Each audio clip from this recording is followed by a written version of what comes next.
Hey there, Bob from Oregon's Constant Garden. Welcome to the OCGFAM Show. Viewer questions 28 with an exclamation mark. 28. 28. We got questions. You've got answers. Hey Bob, this is from Runboy7426. Long-time question asker. Hey Bob, on the theme of non-cannabis plants, could Scott talk about using nectar for plants that require low pH? Blueberries, miracle fruit, etc. When the normal method is to keep pH in the 6s, would nectar still be available if applied at a very low pH? What say you? Low pH plants. Oh, yeah. Yep. Just don't pH it up. So... well, and I think the biggest misnomer on a lot of acid-loving plants is the fact that where they were trialed had very alkaline soils. Oh. So they're like, oh, it needs acids because it doesn't like pH of 8. Oh, yeah, so neutral would be good. But saying it's acidic-loving, not many of them like super acidic soils. They like organic acids in their stuff.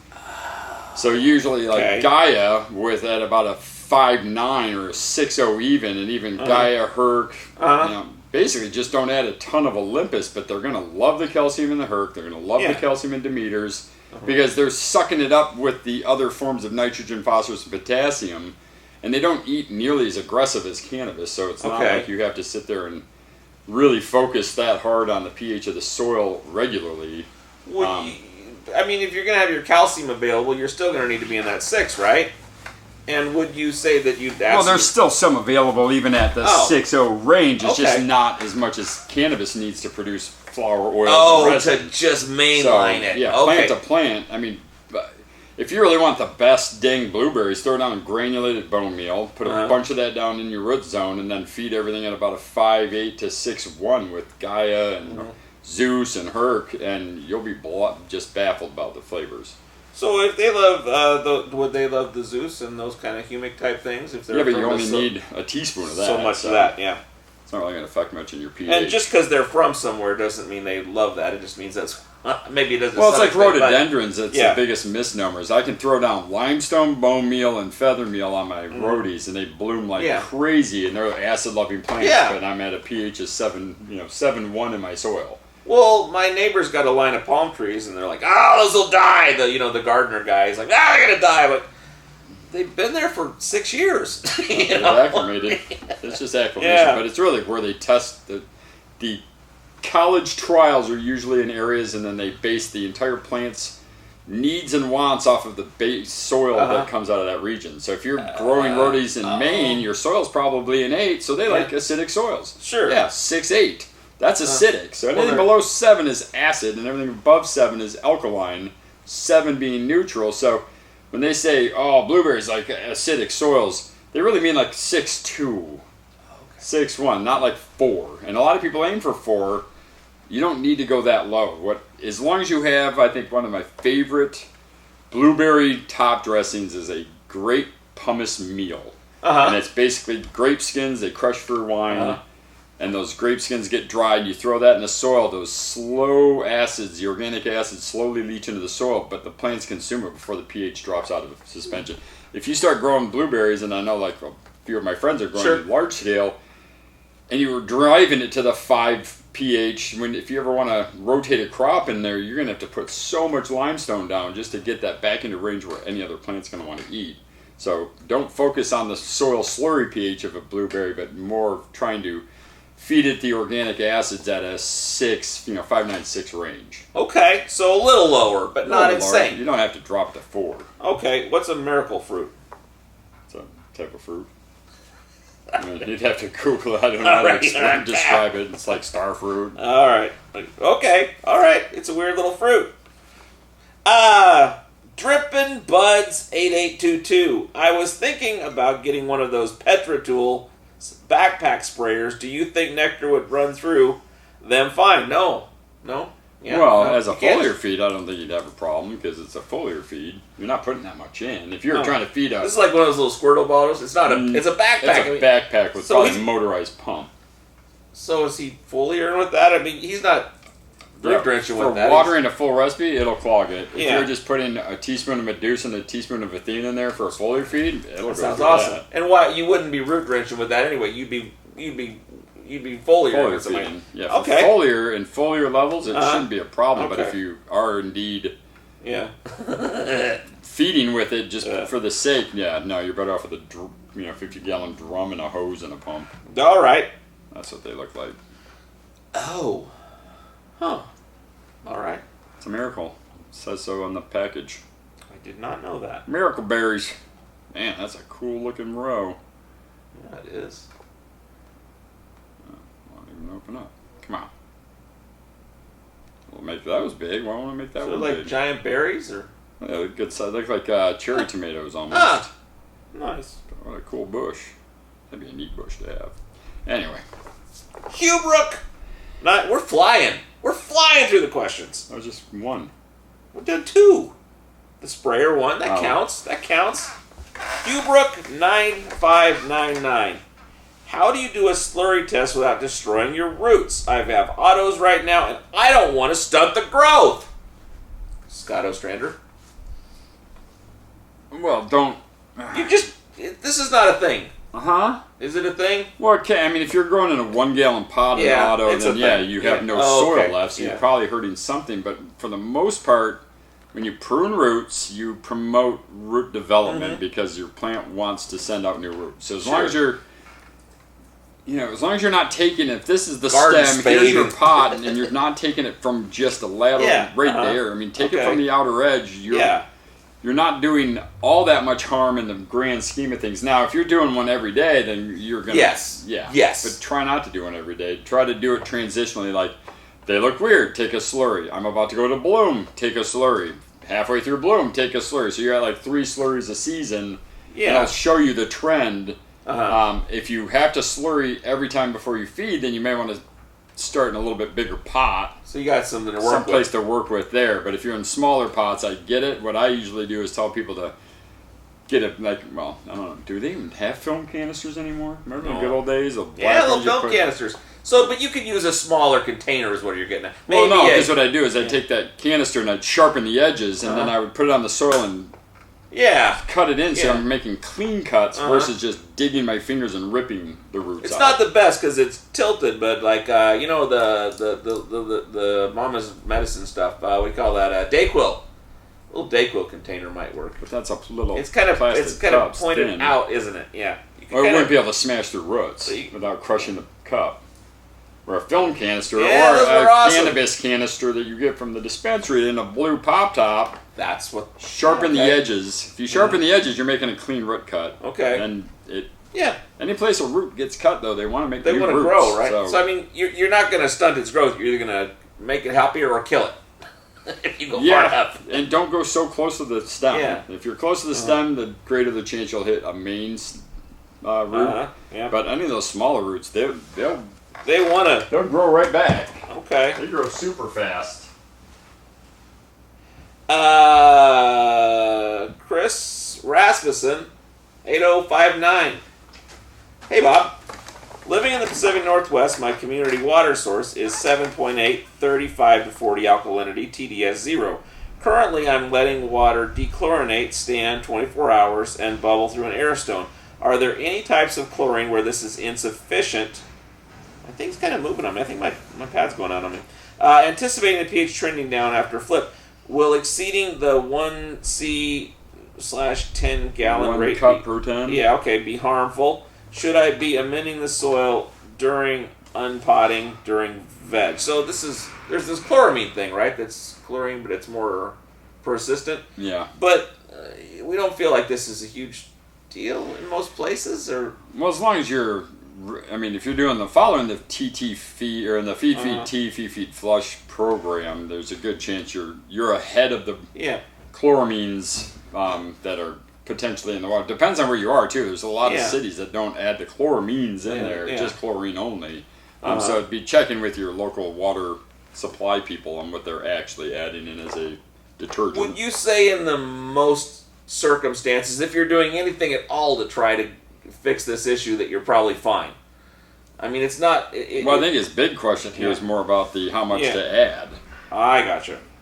Will exceeding the 1 cup per 10 gallons be... No. So generally, the 1 cup is like, again, it's like every feeding schedule out there. It's a reference, it's a guide, it's a starting point. I have guys that their water strips their calcium so fast out of their potting soil they'll have to add another half a cup or a third of a cup in week 3 or 4 of bloom, and it really depends on how aggressively they're feeding, how bad their water source is, and how the plants are doing. But you exceeding 1 cup. The nice thing about it, if it's just limestone, then it's not a big problem because the limestone really doesn't become available unless the pH starts dropping in that 6.6 and lower. Then it starts to break down that limestone to make that more available to keep your pH buffered. So if your 1 cup is in there and it's not dropping below 6.6, that 1 cup should be able to maintain all the way to the end. If it doesn't, you can always top dress a little bit more. I'm not getting from this question 1 cup of what per 10 gallons related to the previous part of it. This is about limestone or something like that for alkalinity? Guessing, well, if that's what he's trying to do for alkalinity. If he's at 35 to 40 for alkalinity, total dissolved solids is 0. That means that I know my soil is going to drift when I get into bloom. And the dechlorinating is a side issue. Just he's saying that he's bubbling this water with an air stone. That's all he's getting at, is that he's doing that to dechlorinate. But he's wondering if he's bubbling this with the air stone, he's doing this, and he's adding in the limestone to it. Is that gonna Yeah, I mean, check to see if because he is asking, are there any types of chlorine where this method of bubbling won't be affected, or is this insufficient? Check to see if they have chloramine or bromides. Those are all cleaners that they'll use, but and then find out the level. If they're pretty minute, you can probably still completely outcompete them with microbes. So, but those do affect your alkalinity. The chlorine in the water. No, it's not an issue. Nope. Okay. No, your chlorine shouldn't affect the acids are the only thing that affect your alkalinity. So if your soil's acidic, it's stripping the alkalinity out, and your plants become deficient due to the pH of the soil. The chlorine is more of an issue with your microbials at some point. Is what you're kind of concerned about. Put it in water so you don't have compost tea drinking, because that would be bad. All right, I touch that and it shoots back up again. It's something I'm doing. Well, your scroll thing's on that side. The scroll bar right here. I put my thumb on here to hold the screen. And that's the problem, because if you do this, you can see the scroll bar is right there. And if you touch it, it just automatically goes off. I'm in the black part here. I think it's probably picking up your heat. It's picking up my heat. I don't know why that's funny. It's not funny to me. Comment in the comments below. Hugh Brooks 9599. Hi guys, I just started running the Nectar of the Gods Greek regimen in number 8 soil. My question is, if you were to add to this regimen, what's the next thing you would add? I'm growing autos this round. If you think that matters. I personally love getting nerdy with my feeding, so multiple bottles of newts doesn't scare me away. Thanks, OCGFAM. So, what would you add? And I guess that's just the question. What's the next thing you would add? Good question. Well, and does it matter growing autos? I guess that's the other issue. Well, do you think any nutrients matter? I mean, is there any difference in the nutrients you might add for auto versus a regular? So no. But what would you add next? I think it really boils down to what that auto is trying to do. Like, is it diesel-y, fuel-like, fruity? I mean, I'd be looking more to enhance the flower size, flower flavor, terpene profiles. Would you shy away from cracking because you're growing an auto and you don't want to wood it up too soon because it's growing faster? I mean, is there any issue? That's already in Greek, so that's already Greek. I mean, so would you? Not an issue. No. Okay. No, because it makes strong It's still not a difference in the auto. Okay. Probably Persephone would be one I'd be adding. Aphrodite's is already in Greek. I mean, really, Megamorpheus. Probably Megamorpheus and Persephone's, and then maybe figure out your flavor profiles and add Triton or Pegasus, depending on what you're trying to produce. So, would you say that Triton and Pegasus are just as much a flavor as the Morpheus and the Persephone thing adding, or are they more systemic in nature to your process because of the... kelp or what? They're all those are just would you consider all those to be an additive? Like, oh yeah, Demeters is certainly not something you would call an additive. No, Perk is your base. Yeah. Demeter is a base, but all these other Tritons, Circes, Aphrodites, I mean, these are all flavor enhancements. So if I had to choose out of the next ones, depending on the flower, again, if it's a fuel-like flower, gassy flower, then add the Tritons. If it's not, then add the Persephones and maybe the Megamorpheus. Okay. But, yeah, no, I like to would, add them all at once and see if they're worth a crap to you. And if they're not, then don't buy it again and try something different. But you would try all 4 of those more. So, I mean, over time, there's nothing you would pick out of that bunch over one over the other for if you're just wanting to have some fun and add something different. I would want to know what I'm doing. Like, sure. I'm growing New Jersey diesel. I need this to be gas-like fuel, so I wouldn't add the Pegasus and Persephone to get there. I would add the Tritons. Yeah. If I'm trying to get a different profile, more floral or sweet or something, then I'd be adding the Pegasus, maybe the Persephone. It's really, you just got to play with it. So, this is like, if I was going to cook some Indian food, I might get some saffron, but if I was cooking Mexican, I might not. But saffron might be delicious in your Mexican food. You don't know. I mean, so that's kind of the situation. There are guidelines, but you might just have some fun and see what you see. That's what I would do. All right. Yeah. Good answer. It could be a fusion weed. It's a Korean fusion hamburger from China, Mexico. Okay. Boy, these taste terrible. Bad fusion. You should burn your truck to the ground. There's a taste for everybody. Danny3. Go ahead. I'm not saying nice things. Danny3, that's why I cut you off, but then you kept talking, so I kept, Just in case. Danny3655. Hey, Gremlin and Scott. Gremlin.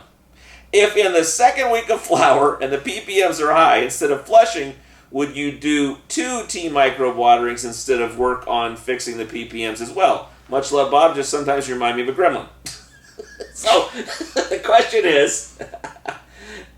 in the second week of flower, if the ppms are high, instead of flushing, would you do tea microbe waterings instead to work to fix the ppms?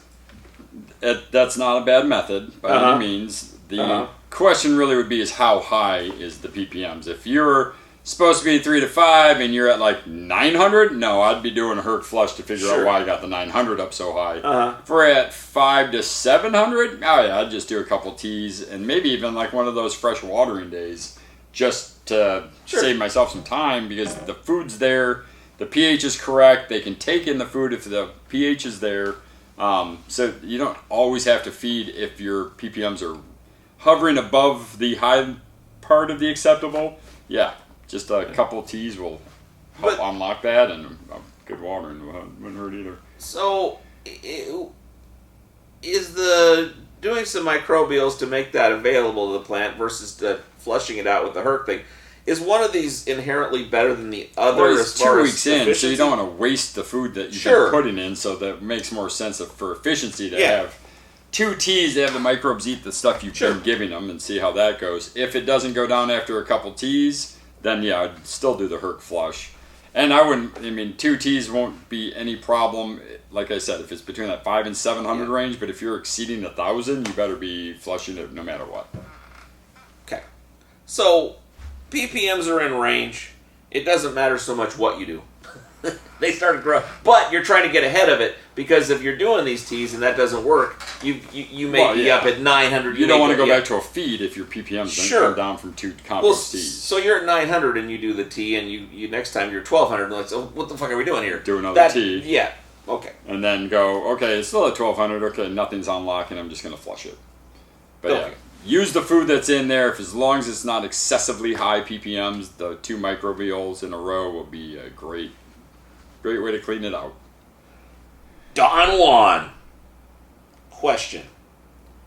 If I know my pH trends down in flower and my plants eat like crazy, when I add Chimera, does it have one shot in it as well, or should I add Chimera and one shot? I'm running LEDs. Yes. No, one shot is not in Chimera. Chimera is literally just limestone, dolomite lime, bone meal, pig bone meal, and minerals.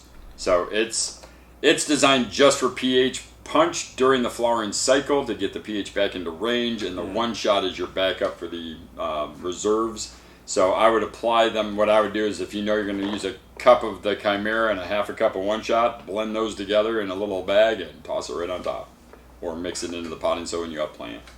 Okay. But they're not the same. So yeah, we do not put one shot in the Chimera. There is a phosphorus food charge with the pork bone, but there's no. That's a different issue, right? Yeah. That's to keep the whole. Well, that's just phosphorus feeding. Yeah. And feed the phosphorus microbes. Yeah. Okay. Stephen Mayo. Nays. It doesn't say that here. I'm using nectar, number 4 soil, with nectar nutrients. Is it going to damage the microbial field, letting the soil progressively dry out more between waterings in the last few weeks? I'm in a 3-gallon pot watering twice a day, doing feed one day, then feed tea the next day. I am using Chimera and one shot at the start of bloom. Is having it dry back and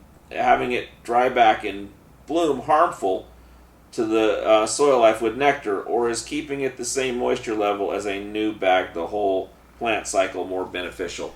He's getting to the end and he's drying it out. Is that the core of this question? Is should I dry it out as I get to the end? It looks or is it better to keep it moist the whole time? Sure. I dry out at the end, and so the big question here is, will it harm my microbes in my soil if I let it dry out too often? And really, most of the microbes are going to end up just going into hibernation, in a sense, where they just kind of go into stasis and wait for hydration, and then they become active again. I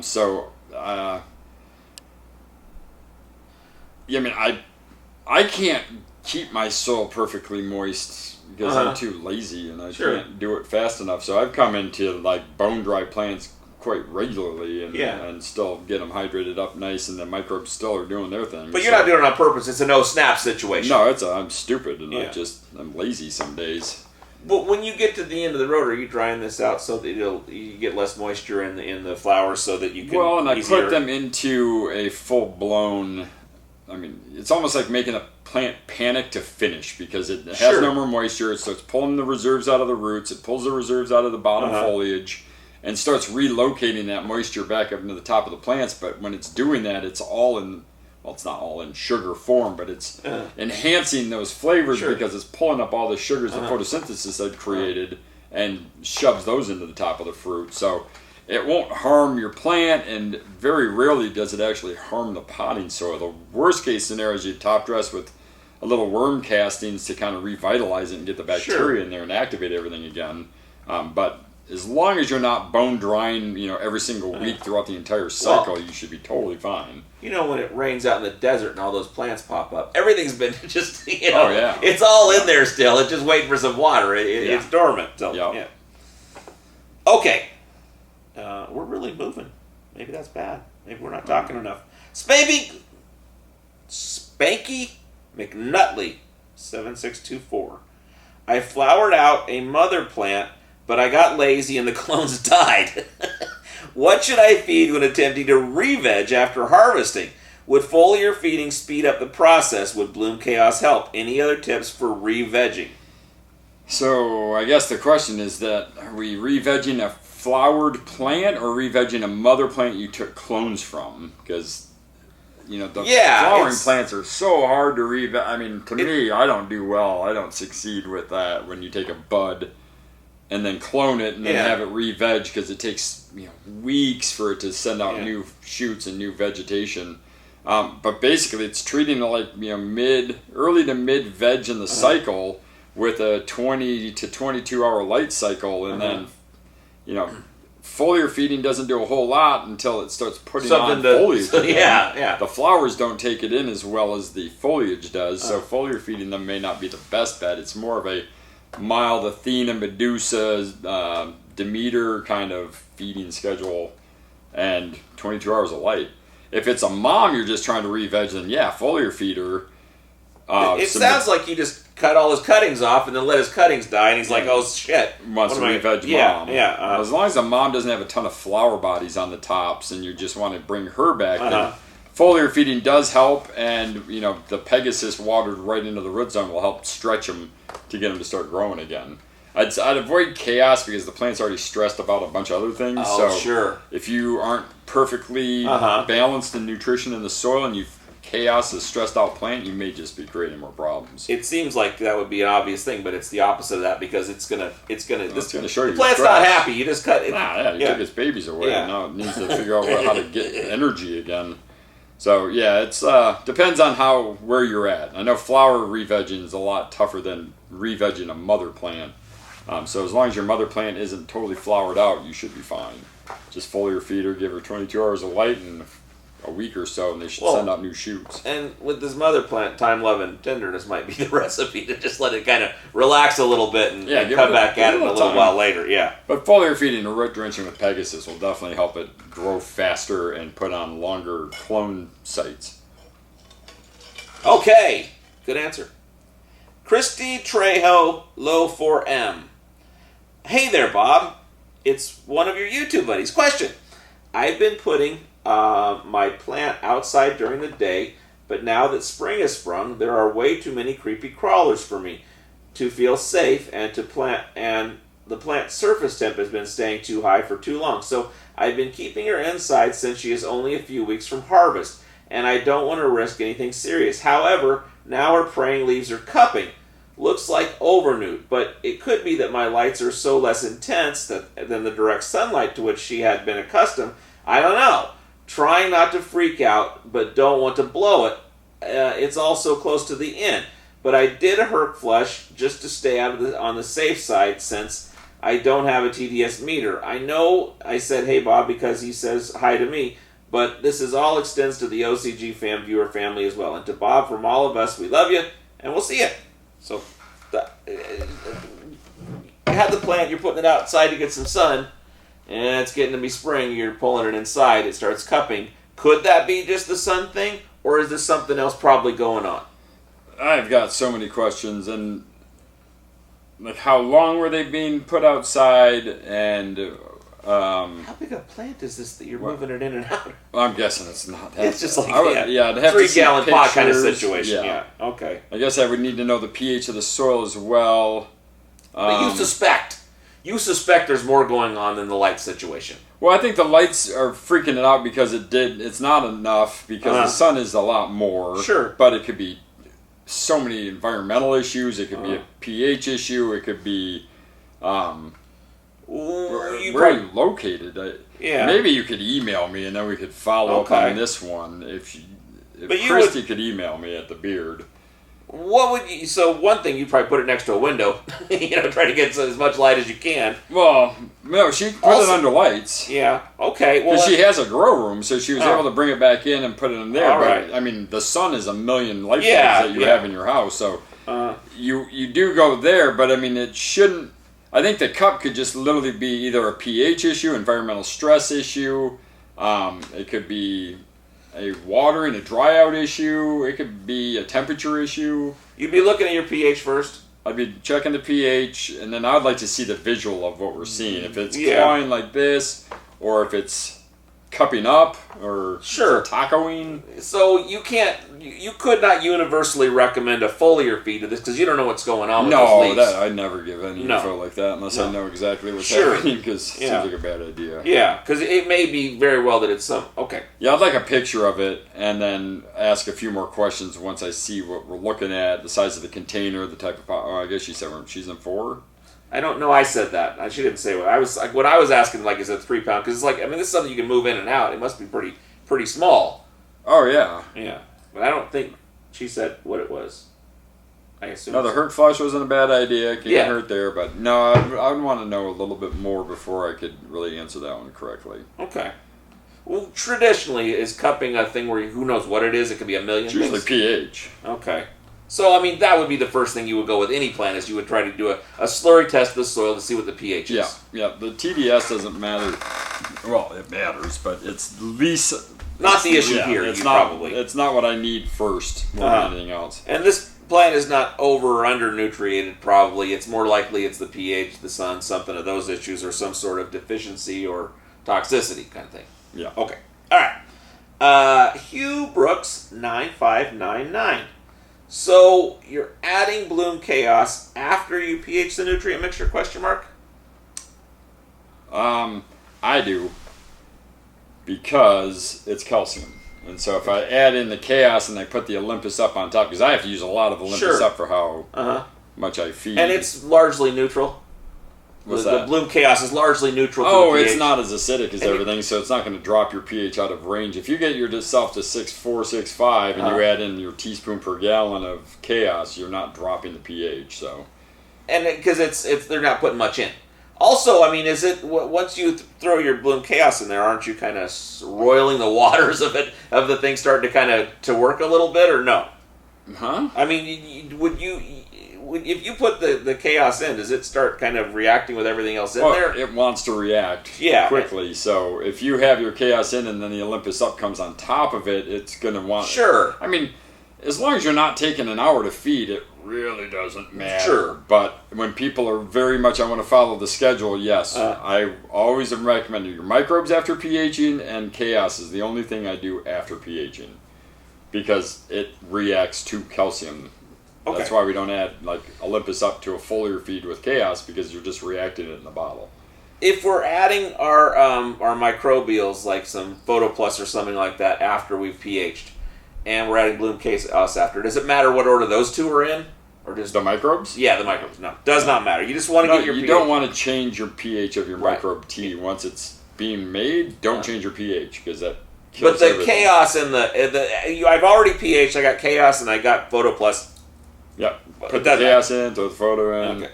Microbes always last. Just so you're never Always last shocking microbes. them. Okay. Yep. Okay. Stubbs McGee. How dry or moist does the soil sample have to be for testing? I assume we're talking, a slurry test. Yeah. Does it? I mean, it certainly matters if it's super dry or super wet, but does it matter in the bone dry? And I see a lot of guys that are like, "Oh no, you have to wait till it's totally bone dry." And it's like, man, your plants are gonna be mad at you if you have to wait every time to do that. So. Also, wouldn't you think that I'm going to get not as good of a mix of my water and my soil if that soil's kind of hydrophobic for being so bone dry? People complain. They're like, I need more than an ounce of water to get my ounce of soil. And it's like, well, it's because it's so dry. You probably have an ounce and a half of soil that's been dehydrated to an ounce. So, yeah, no, I like, 15, 20% moisture content, real easy to figure out. Yeah. Or basically, bag moist is ideal. Because it's holding some moisture, but it's not wet. So swamp or desert, no good. In the range of reasonable, it doesn't matter. Yeah, I mean, swamp, and you don't want to... If you just water today, it's too wet. And if it's been 3 days, it's probably fine. And if it's super bone... And, I mean, take a bone dry. Just know that if you're taking a bone dry one, you just might have to be 1.25 ounces of water, like 1.25 to 1. Okay. Because it's not the same volume. When it's super dry, you can put a lot more in there. If it's moist, it kind of has more volume to it. Would you say that more so than figuring that out, you should consistently try to do it the same every time? Same bat time, same bat channel, and so that you can see a trend as opposed to dry this time, wet that time? Well, yeah, if you know that the last time, man, it seems a lot drier last time, then you might want to wait or at least document the fact that this one was a little more... But if you aim for like damp or moist, but not, you shouldn't be able to squeeze water out of it, but you should be able to pick it up, squeeze it, and it should kind of hold shape. Yeah. If you squeeze it and it just falls off, that's really dry. You might want to add just a little bit more water to hydrate it, and then do your slurry test. Okay. Just add a little more water for the bone dry ones, but ideally, I like it to be bag moist for slurries. Because I don't dry out in between feedings, because I feel like that you just play catch up to hydrophobic soil, and I don't want having hydrophobic soil is a pain in the butt. Just shot back up. Hugh Brooks 9599. When do you add SLF 100 when blending nutrients? Before or after adding nutrients to the water? Before or after pH adjusting? I think we just talked about this one. At the very end. Yeah, always microbes after pH. Well, and we didn't exactly talk about this because, I mean, SLF 100 is a microbe, but it occupies a different space in our minds, I think, because of its enzymatic qualities. But any kind of thing like that, anything that's living, you want to have your pH set before you throw it in there, because you don't want to shock it. Yeah, there's nothing on the label. It says it's bacillus strain, so I can see where that question would be. Legitimate question, but yeah, since it is an actual microbe that's generating those enzymes, then definitely after pHing. So, dumb question. The Pluto and the Apollo, are we sprinkling those on or putting those in the mixture? We're making a tea out of that. Making a tea out of it. Yeah. We're not putting them with our nutrient mixture? No, you don't need... Well, no, because then what are you going to do on tea day? That's the whole point, is we're getting rid of the easy teas we've been working with and adding these in its place. So it's literally a feed, and then add your microbes on a microbe day. SLF is a whole different thing, because it's a microbe indeed, but it's also something that wants to eat the phosphorus in the bone meal, wants to get on that soil, eat the crust off the top. So it's more of a daily watering microbe, where Pluto and Apollo is, once in veg, twice in bloom, and you've got the colonies built and you don't need to add more. Okay. SLF, you can't, you could pour it on direct if you can afford it, and it won't harm a thing, and it'll just keep benefiting the soil. So, yeah. Okay. Same with Photo Plus. If you have to add it to a feed, add it after you compost it. But after you pH it. We're talking more like with our feedings and putting microbes in there. This is a situation where we're thinking we're going to use liquid microbials as opposed to some sort of... Okay. Yep. Okay. And the powders, I know I've seen those online being argued. Oh, you put a teaspoon per gallon of soil, and it's a teaspoon per gallon of water, and then you can give each plant, 1 cup to 1 quart of that solution to inoculate the soil. It's a soil inoculation, so you're trying to put microbes into the medium to live in the root zone to develop or to digest nutrients for the plant. And I think people will be like, well, the nutrients don't, or the microbes don't last for something. You may have more or less microbes, but if there's something growing, there's some microbial action going on there. Well, I learned that lesson the hard way this week with a fucking tractor that is diesel, and apparently the mandate is 10% nationwide and up to 20% in Oregon for biodiesel to go into diesel. So if it sits for 6 months with an air gap, then the bacteria grows in your gas tank. It's alive! And then it sucks in through both your filters and your injectors, and then you got to get the whole system blown out and clean because of bacteria in the diesel fuel. So microbes aren't dying in diesel fuel. They're probably not dying because we're feeding them with biodiesel. So it's French fry oil stuck up with some petroleum, and they're not dying, and they get right through your filters. So... there's an additive, unbeknownst to me. I didn't know about this additive for my tractor, so I've had to deal with this fuel thing a couple times. I now know, because I was educated this week on what's happening. By educated, I mean I had to spend some money. But to somebody who actually said, here's why I'm here, where the last guy goes, I'll take it in, I'll tell you how much you owe me. And didn't tell me what. I didn't tell him. It's because he knows that it was going to sit there, and then he was going to get this same bill again. I'll see you in a couple months. Yeah, that was a bad... jeez. Mark Gonzalez, 684. I think you answered the most important question. Okay, all right. I think you answered the most important question. Is the jingle at the end done live each time? Yes, it is. And then he can go to the question now. In my first grow as well, I was hoping to get more info on the benefits of using Plutos Peak. I front-loaded one shot when I first transplanted and will be transplanting and flipping to flower in the next 2 weeks. Should I add Plutos Peak once I flip the light schedule or a week prior to flipping? I personally do it right before the flip. So I'm building in those phosphorus consumers. They're in there and colonizing before the light switches. If you can't because your schedule, your feed-feed-tea schedule doesn't correspond. Anywhere that week before to the first week of flower, you're going to get the same results. Not crucial, but you would. Yeah, I like to get the colonies going a little bit earlier. Okay. And then I'll reapply. If I do it the week before, I'll probably reapply at the end of week 3, going into week 4 of flower, my second application to make sure my colonies are strong. If I do it the first week of flower, I wait till week 4 no matter what, and then I reapply towards the end of week 4. And that way I know weeks 5, 6, 7, and 8, I'm covered with the microbes I just added by adding them in the week. So you're spreading it out, and you're trying to cover yourself till the end, even if the worst happens. Yeah. Okay. I don't think you need the second application, but if it's hard to go from one a week to one. Yeah. And then feel like you've really covered the base. Some guys are really just front loading heavy because you're not going to hurt anything by putting a lot of this in there. That's not unreasonable. But I think I like to reapply and have a better result for the colony. Okay. Don Juan again. Don Juan 7951. Question. I was wondering what Scott's thoughts are on using Bundy's. That's Sean Bundy, I assume. Cool, Sean Bundy. Vermint. Yeah. That's not varmint, right? That's vermint. Vermin. Yeah, because varmint is something for making pies out of. Varmint is varmint pie.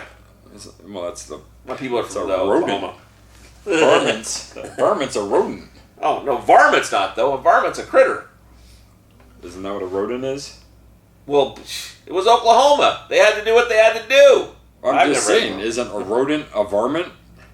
Well, a critter would be more like a possum, and a predatory varmint wild would be animal, more like considerable a raccoon. So coyote is a varmint. They're by definition. Well, here's pictures. Prairie dogs are varmints. Gophers are varmints. Wait, moles are varmints. Critter is? Critter's a cute little name you call your girlfriend under the sheets. Give me a critter. That's like what you call your cousin. There's my critter. Isn't that clip of that movie? She's cheating on her Critter's boyfriend. a living creature, an animal. That's all things are critters. Varmints are the little rodent-y bastards that tear up your lawn that you want to put those claws on and crush their heads. My grandma said a critter was something you make a pie out of. You make critter pie. I would not have eaten at your grandma's house. Your grandma My cooked grandma was a terrible cook. Yeah, but there you have it. Where was the gardener or the milkman? Well, made a critter pie. She put green olives in lasagna. Just harsh. But she's the raisins in the potato salad. Well, she grew up hard. Yeah, well, raisins aren't cheap. Her fists got hard, her wits got keen. Well, she was from California, where they had to go out there and live in the camps, and there's lots of olives out there. You make it out of what you make it out of. Yeah. All right. So vermin. Vermin in conjunction so it's like with nectar. ferment, but it's about. Sean's selling some stuff. It's a fermented worm casting juice, basically. So it's a stabilized. I mean, sounds like a scam. Oh no! It's an anaerobic. No, it's not. No, No, it's some good. No, it's literally like if he added water to moisten up his worm beds, and that runoff comes out, and he collects it, and it sits there and ferments until it stops gassing, and then you've got all the trace micro and elements from that. All right, that does sound. So he's just making liquid vermicompost. Kombucha for your plant. Pretty much, but made of and it's, Well, what do you think of it? I have never used it, but I've seen it's another microbial enhancement. So it wouldn't hurt to be using it on a tea day by any means. Would you say that? And I know his compost and his vermiculture is, second good stuff. to none. Yeah, he's an amazing. He knows what he's doing, and ridiculously, I mean, what he does and how he does it is so painstakingly time-consuming and space-consuming. And you wouldn't grab that off him because he seems so laid back. He just seems like someone that would not be so. Well, and I've heard so many people bash his method on doing it in buckets and this and that, and I'm just like, you guys, whatever. All these guys that do these massive worm casting beds and all these massive the rows and stuff, they look terrible. The castings are fake. Yeah. Most worm castings you get out of the bag are basically clay and crap blended together and pushed through a mold screen to make it look like little tiny poop, and it's not. It's not what it is. Your best bet in any vermicompost is greater than worm castings because you're getting.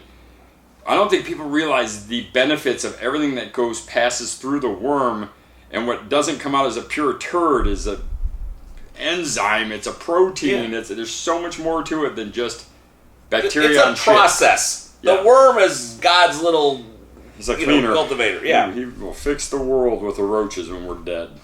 So, would you... there's no issue one way or another though with using this with nectar. I can't see why. It's You like probably could- brewing anaerobic compost tea that has a lot of benefits. So, yeah. So if you're growing nectar, you could probably use no microbials at all, or use any decent microbial and do just fine either way. Should do fine. Yeah. All right.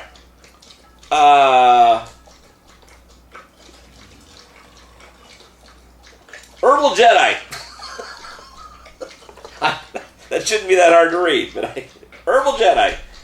I use the recommended amount of SLF, and I have a thick layer of hurt crust. Is that normal? Yeah, because if you're, It's just it's SLF normal for is you. Great, but it's not not gonna 100% fix magic that. for Yeah. if you're feeding Tons of somewhat Herc. aggressive of Herc, it's gonna be a thick layer. Now, I Uh-huh. think the next one. So I'm gonna let Graybush 1976 answer this last question. All right. Because if you listen to this next question, it answers this one. We're in Okay, right now. okay. I'm ready. Me or you? You. Do you top dress at all during your grow? SLF does wonders digesting organic matter, but Herc can be pretty thick mid to late flower. I have found that by top dressing with some EWC, earthworm castings, correct? Yep. And a light layer of soil, you can help boost the microbiology to assist in breaking down the gum buildup. Compost teas as well to supercharge it. I've used Bokashi brand as well as mixed into top dress with great results. Keeps the soil healthy and absorbent. That's more of an answer than a question. Yeah, so I'm like, I like that question because yes. So, do you top dress at all during your growth? Because it was his question. And obviously he's having good results with it, with getting rid of the hurt. Because anytime I top dress, I personally, when I plant, I try to go into a pot bigger, like 1 gallon bigger than I normally would. Mm-hmm. But I plant, like, let's say I want to go into a 7 gallon, I'll use like a 9 or a 10 gallon pot, but I'll fill it up 3/4 of the way. Okay. Because I want a lip. I want that much room.